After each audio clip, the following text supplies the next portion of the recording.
வெறும் ஒரு கைப்பிடி தானியம். விலை 1000 பொற்காசுகள். அகந்தை கொண்ட ஒரு பெண்ணை தெனாலி ராமன் எப்படித் தன் சொல்லால் வீழ்த்தினார்? இதோ விறுவிறுப்பான கதை. விஜயநகரம் என்ற செழிப்பான நகரத்தில் வித்யுலதா என்ற பெண் வாழ்ந்து வந்தாள். அவள் மிகுந்த கல்வி அறிவு உடையவள். ஆனால் அந்த அறிவே அவளுக்கு பெரும் அகந்தையே தந்தது. ஒருநாள் ஊர் மக்களைக் கூட்டி, இந்த ஊரில் என்னை வாதத்தில் எவர் ஒருவரால் வெல்ல முடியுமோ அவர்களுக்கு நான் 1000 பொற்காசுகள் தருவேன் என்று கர்வமாக அறிவித்தாள்.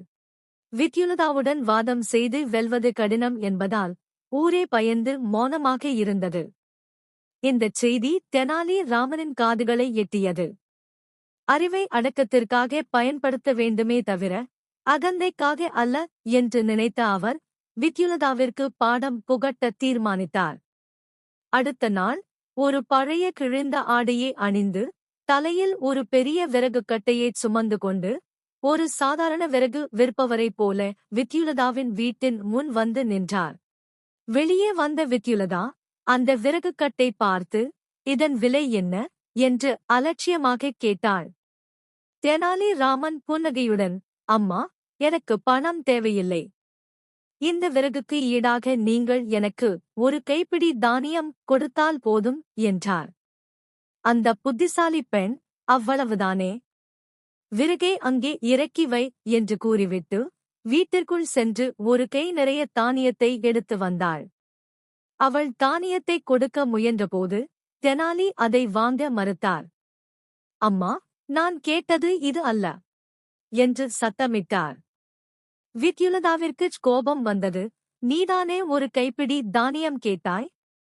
இதோ தருகிறேன், பெற்றுக்கொள் என்றாள். ஆனால் தெனாலி உறுதியாக, நான் கேட்டது ஒரு கைப்பிடி தானியம்தான், ஆனால் நீங்கள் தருவது அதுவல்ல என்று மீண்டும் மீண்டும் கூறினார். இந்தச் சத்தத்தைக் கேட்டு ஊர் மக்கள் வேடிக்கை பார்க்க கூடிவிட்டனர். இறுதியில் இந்த விவகாரம் நீதிமன்றத்திற்குச் சென்றது. மன்னர் கிருஷ்ணதேவராயர் முன்னிலையில் விசாரணை தொடங்கியது. வித்யுலதா தன் தரப்பு நியாயத்தை கூறினாள்.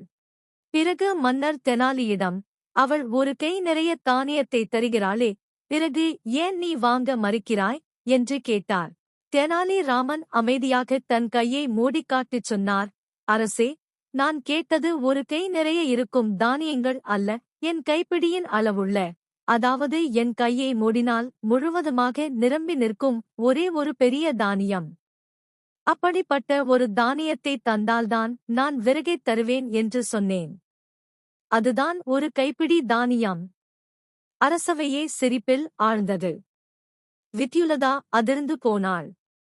ஒரு கைப்பிடி தானியம் என்ற எளிய வார்த்தைக்குள் இவ்வளவு பெரிய தந்திரம் இருப்பதை அவள் எதிர்பார்க்கவில்லை. வார்த்தை விளையாட்டில்தான் தோற்றதை உணர்ந்த அவள் தன் கர்வத்தை விட்டுவிட்டு தெனாலி ராமனிடம் மன்னிப்பு கேட்டாள்.